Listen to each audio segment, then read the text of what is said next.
365 days, 52 weeks, 12 months.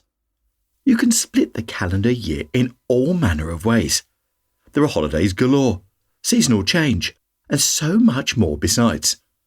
October, the 10th month of the year, sits in a unique position. Autumn is well and truly alive. Summer is in the rear view mirror, and Christmas isn't too far away. A period for reflection and forward-thinking inspection. Oh, and Halloween.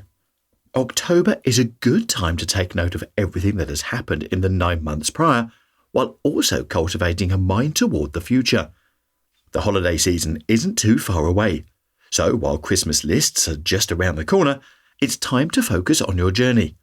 So, without further ado, here is a checklist for all things self-improvement as we move into the last quarter of the year. 1. Review and reflect on annual goals.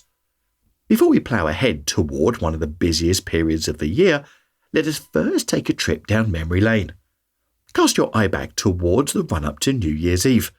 You likely created a series of resolutions, or at least some general targets you wanted to achieve this year. You may have shared them with your friends and family. Now, time for a harsh question. How many of them have you achieved? If the answer is all of them, great! Keep going. If not, don't worry.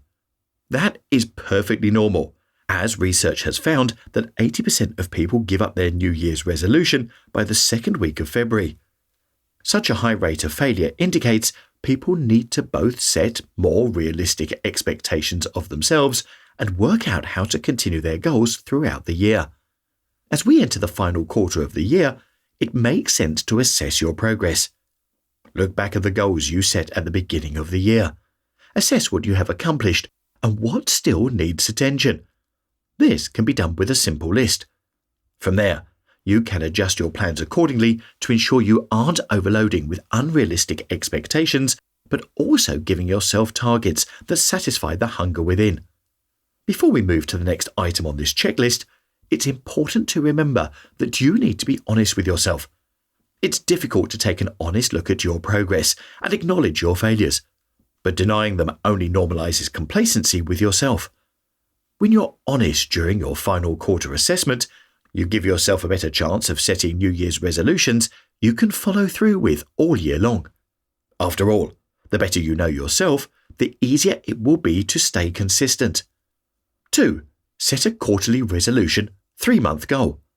New Year's resolutions are all well and good, but a year-long goal can feel somewhat overwhelming. Instead, try splitting your goal setting into 3-month-long cycles. This creates a sense of urgency, as the goal lives fresh in your memory instead of phasing into obscurity, drowned out by the seasons. This will encourage you to act more promptly and prioritize important tasks. For instance, let's say you set a goal to be a healthier person by the end of the year. In January, that involves hitting the gym, burning Christmas dinner off, and not sweating when climbing up 2 flights of stairs. By this point, that goal might have changed. The definition of healthy doesn't necessarily have to mean physically fit. For example, you may now be asking yourself if you're creatively, spiritually, or mentally healthy. The goalposts can change. A lot can happen in 10 months, so your goals must serve your life now, not a past version of you. The key here is to understand and reconcile with the fact that you are not the person you were in the first quarter of the year. The seasons all feel so different and, although you may not realize it all the time, you are too. Just as businesses operate in quarters, so too should your goals.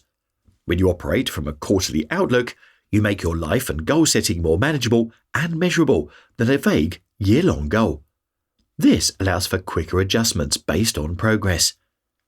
3. Create a before the new year bucket list. Cast your eyes back to May. May is often an excellent month. Spring has teased the flowers into full bloom. The weather's chill has turned into a warm hug, and you start to see the shiny, bright gates of summer approach. Fast forward to October, and that is in the rearview mirror. The big coat has been dragged out of the back of the wardrobe, and you're now bracing for bitterly cold winter nights, darker days, and the coziness of your favourite blanket.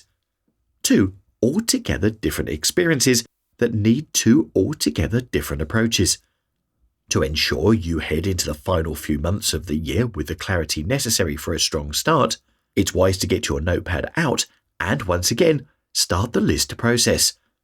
Note down experiences or activities you want to accomplish before the year ends. This could be trying new things, visiting places, or completing unfinished projects. It doesn't need to be a long list, given the time constraints, but it's important to reset your priorities. Otherwise, the dark nights that come with autumn and winter months can feel like a stark contrast to the light and warmth of summer. More than anything, it's important to give this time of year a purpose. It is not merely a run-up to Christmas, as the shops would want you to believe. It's a time for reflection, but also continued and renewed progress. 4. Declutter and prepare for the new year. Think of your messy drawer. You know the one. That barren wasteland sitting there, somewhere in your house, filled with lost cards, pens, pen lids that don't fit for some reason, painkillers, thread, sticky notes, and, of course, loose change. It needs sorting out. But why bother? Something useful pops up every now and then. This time of year can feel somewhat like the messy drawer. 3 seasons have passed, countless memories have been formed, and, whether it's noticeable or not, you're different compared to the start of the year. Things may feel like they veered, of course, since the bright, hopeful days around the new year. Even if this does not describe you, it's useful to declutter your life and head towards the end of the year with clarity. It could be something as simple as organizing your wardrobe, deleting unnecessary files, or unsubscribing from emails you no longer need. A good clear-out also involves journaling, whether that's written or in art form. Expressing 10 months' worth of yourself can be a cathartic experience and allow you to process the year, moving forward to the holiday period with, you got it, clarity.